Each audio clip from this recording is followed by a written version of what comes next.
तुम्हारी 7 पुश्तें खत्म हो जाएंगी, लेकिन एक इंच भी नहीं ले पाओगे। ये वादा है इंडियन आर्मी का। क्या आपने कभी सोचा है कि एक फिल्म देश की सबसे ताकतवर कुर्सियों तक हलचल मचा सकती है? जब अचानक यह दावा सामने आता है कि बॉर्डर 2 देखने खुद सलमान खान पहुंचे, तो सवाल उठना लाजमी हो जाता है। क्या यह सच है या फिर सिर्फ बनाई गई एक कहानी? अगर वाकई सलमान खान ने यह फिल्म देखी थी, तो आखिर इसमें ऐसा क्या था जो सिर्फ थिएटर की 4 दीवारों तक सीमित नहीं रहा? क्या यह महज देशभक्ति से भरी एक एक्शन फिल्म थी, या फिर पर्दे पर कुछ ऐसा दिखा दिया गया जो आमतौर पर बंद कमरों में ही चर्चा का विषय रहता है? क्या सनी देओल के संवाद सिर्फ तालियां बटोरने के लिए थे, या फिर उन्होंने सिस्टम को आईना दिखाने की कोशिश की? और सबसे बड़ा सवाल, बॉर्डर 2 देखने के बाद सलमान खान की असली प्रतिक्रिया क्या थी? आज हम इसी दावे की परतें खोलने वाले हैं, क्योंकि सवाल बड़ा है और जवाब शायद उतना आसान नहीं। इसलिए वीडियो को आखिर तक जरूर देखिए और कमेंट में लिखिए जय हिंद। 1997 में रिलीज हुई बॉर्डर सिर्फ एक फिल्म नहीं थी, बल्कि वह अपने दौर की एक भावना बन चुकी थी। असली 1971 के युद्ध से प्रेरित इस फिल्म ने पहली बार आम दर्शक को यह एहसास कराया कि सरहद पर खड़ा जवान सिर्फ वर्दी नहीं पहनता, बल्कि वह डर, जज्बात और कुर्बानी से भरा एक इंसान होता है। बिना वीएफएक्स, असली लोकेशन और रियल टोन ने बॉर्डर को एक कल्ट क्लासिक बना दिया। इसके डायलॉग और गाने आज भी लोगों की जुबान पर हैं, और शायद यही वजह है कि यह फिल्म आज भी उतनी ही जिंदा लगती है। खैर, इसी विरासत की वजह से बॉर्डर 2 को लेकर जनता की उम्मीदें सिर्फ मनोरंजन तक सीमित नहीं रहीं। लोग जानना चाहते थे कि क्या यह फिल्म भी वही सच्चाई और वही भावनात्मक गहराई दोबारा दिखा पाएगी या नहीं। आज के दौर में युद्ध सिर्फ गोलियों से नहीं लड़ा जाता, यह रणनीति, तकनीक और मनोवैज्ञानिक दबाव की लड़ाई भी है, और दर्शक यही बदलाव पर्दे पर देखना चाहता है। बॉर्डर 2 की कहानी खुद को सिर्फ युद्ध के मैदान तक सीमित नहीं रखती। यह उस रणनीति पर रोशनी डालती है जो गोलियां चलने से बहुत पहले तैयार की जाती है। यहां जंग सिर्फ दुश्मन से नहीं, बल्कि समय, संसाधनों और दबाव से भी लड़ी जाती है। फिल्म यह दिखाने की कोशिश करती है कि एक गलत फैसला कितनी बड़ी कीमत वसूल सकता है और एक सही रणनीति किस तरह पूरे हालात बदल सकती है। सीमा पर तैनात जवानों की मानसिक स्थिति इस कहानी का एक अहम पहलू बनकर सामने आती है। लगातार तनाव, घर परिवार से दूरी और हर पल मौत की आशंका, ये वो सच्चाइयां हैं जिन पर आमतौर पर खुलकर बात नहीं होती। बॉर्डर 2 इन पहलुओं को छूकर यह एहसास कराती है कि वर्दी के पीछे भी एक इंसान है जिसकी अपनी एक अलग जंग चल रही होती है। फिल्म राजनीति और सेना के बीच के फर्क को भी उजागर करती है। फैसले राजधानी में लिए जाते हैं, लेकिन उनके नतीजे सरहद पर तैनात जवानों को भुगतने पड़ते हैं। यही वह एंगल है जो अक्सर खबरों की सुर्खियों में नहीं आता, लेकिन फिल्म के जरिए दर्शकों तक पहुंचता है और कहानी को एक गंभीर टोन देता है। बॉर्डर 2 के कुछ दृश्य ऐसे हैं जो तालियां नहीं बल्कि खामोशी पैदा करते हैं। ये सीन इतने वास्तविक लगते हैं कि दर्शक खुद को उनसे अलग नहीं रख पाता। यहाँ गोलियों की आवाज या युद्ध का शोर सबसे भारी नहीं लगता, बल्कि फैसलों का बोझ और उनके नतीजे कहीं ज्यादा असर छोड़ते हैं। फिल्म के संवाद भी सीधे सवाल खड़े करते हैं। क्या हर आदेश सही होता है? क्या हर कुर्बानी वाकई जरूरी थी? यही सवाल इस कहानी को आम देशभक्ति फिल्मों से अलग खड़ा करते हैं। यहाँ सिस्टम बनाम सोल्जर का एक नाजुक नैरेटिव उभर कर सामने आता है, जहाँ जवान का जज्बा और सिस्टम की मजबूरी आमने सामने खड़ी दिखाई देती है।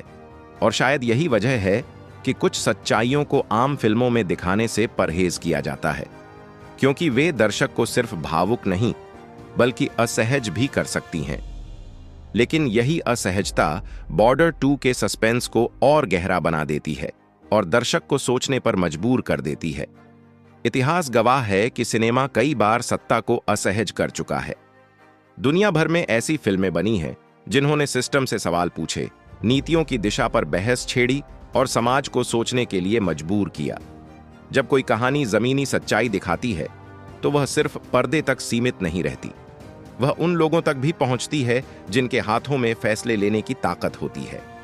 यही वजह है कि सिनेमा को समाज का आईना कहा जाता है, जो वही दिखाता है जो मौजूद होता है, भले ही उसे सीधे देखना हर किसी को पसंद ना आए। सवाल यही है कि क्या सिनेमा सिर्फ मनोरंजन के लिए होता है या उसमें सोच और नीतियों को प्रभावित करने की ताकत भी होती है। कई बार एक फिल्म किसी कानून को नहीं बदलती, लेकिन लोगों का नजरिया जरूर बदल देती है। ऑर्डर 2 इसी बड़े फ्रेम में फिट बैठती दिखती है, जहां कहानी भावनाओं से नहीं बल्कि सवालों से आगे बढ़ती है। और जब सवाल उठते हैं तो सत्ता और सिनेमा के बीच टकराव होना तय माना जाता है। बॉर्डर 2 की चर्चा सिर्फ थिएटर तक सीमित नहीं रही, यह सोशल मीडिया पर भी तेजी से फैल गई। फिल्म के कुछ सीन और संवाद छोटे छोटे वीडियो क्लिप्स में बदलकर वायरल होने लगे। लोग इन्हें सिर्फ सीन नहीं बल्कि एक बयान की तरह शेयर कर रहे थे। खास तौर पर युवाओं में इस फिल्म को लेकर अलग तरह का जुड़ाव देखा गया। उनके लिए यह सिर्फ देशभक्ति की फिल्म नहीं बल्कि पहचान और जिम्मेदारी से जुड़ा सवाल बन गई। कमेंट्स और पोस्ट्स में बार बार यही सामने आया कि यह फिल्म देखने के बाद सोचने पर मजबूर करती है। यही वजह है कि लोग बॉर्डर 2 को सिर्फ अच्छी या बुरी फिल्म की कैटेगरी में नहीं रख रहे। सोशल मीडिया की बहस साफ बताती है कि यह कहानी भावनाओं से आगे जाकर समाज और सिस्टम पर सवाल खड़े कर रही है, और यही प्रतिक्रिया इसे चर्चा के केंद्र में ले आती है। बॉलीवुड में लंबे समय बाद बॉर्डर 2 जैसी हार्डकोर देशभक्ति फिल्म देखने को मिली है, जो शोर और ग्लैमर के बजाय कंटेंट की गंभीरता पर भरोसा करती है। पिछले कुछ सालों में इंडस्ट्री अक्सर विवादों, बॉयकॉट ट्रेंड्स और सतही मुद्दों में उलझी रही, जहां कहानी से ज्यादा हेडलाइंस अहम बन गई थीं। ऐसे माहौल में बॉर्डर 2 का कंटेंट पर फोकस करना अपने आप में एक संकेत है। इस फिल्म ने इंडस्ट्री के भीतर भी सोच बदलने की चर्चा शुरू कर दी है। कई फिल्म मेकर और कलाकार अब मानने लगे हैं कि दर्शक सिर्फ तमाशा नहीं बल्कि अर्थ और सच्चाई देखना चाहता है। बॉर्डर 2 इस बदलाव का प्रतीक बनती नजर आती है। सिनेमा को सिर्फ मनोरंजन मानना उसकी ताकत को कम आंकना होगा। दुनिया भर में फिल्मों को सॉफ्ट पावर की तरह इस्तेमाल किया जाता रहा है, जहां बिना किसी आधिकारिक बयान के विचार और सोच लोगों तक पहुंचा दी जाती है। चाहे हॉलीवुड की युद्ध फिल्में हों, चीन की ऐतिहासिक गाथाएं हों या रूस की देशभक्ति आधारित कहानियां, सब अपने अपने देश की छवि और नजरिए को मजबूत करती हैं। यह संदेश सीधे नहीं बल्कि कहानी, किरदार और भावनाओं के जरिए असर डालता है। इसी संदर्भ में सवाल उठता है, क्या बॉर्डर 2 भी यही कर रही है? क्या यह सिर्फ एक युद्ध कहानी है या इसके जरिए भारत की सोच, सुरक्षा और दृष्टिकोण को दुनिया के सामने रखा जा रहा है? यही जिज्ञासा इसे एक भू राजनीतिक बहस की ओर ले जाती है।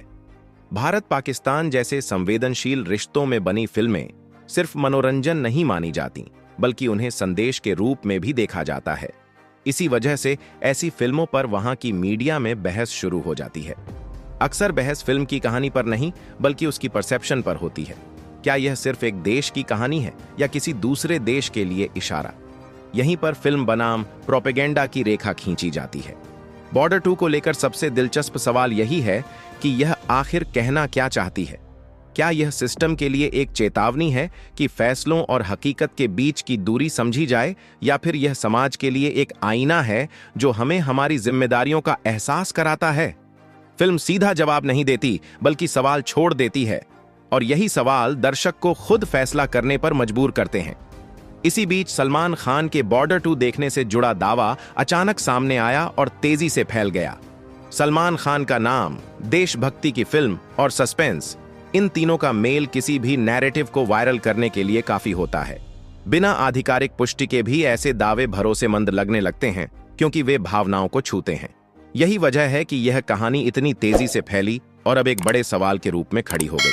अगर यह वीडियो आपको जानकारी पूर्ण लगा हो तो इसे लाइक करें और ज्यादा से ज्यादा शेयर करें।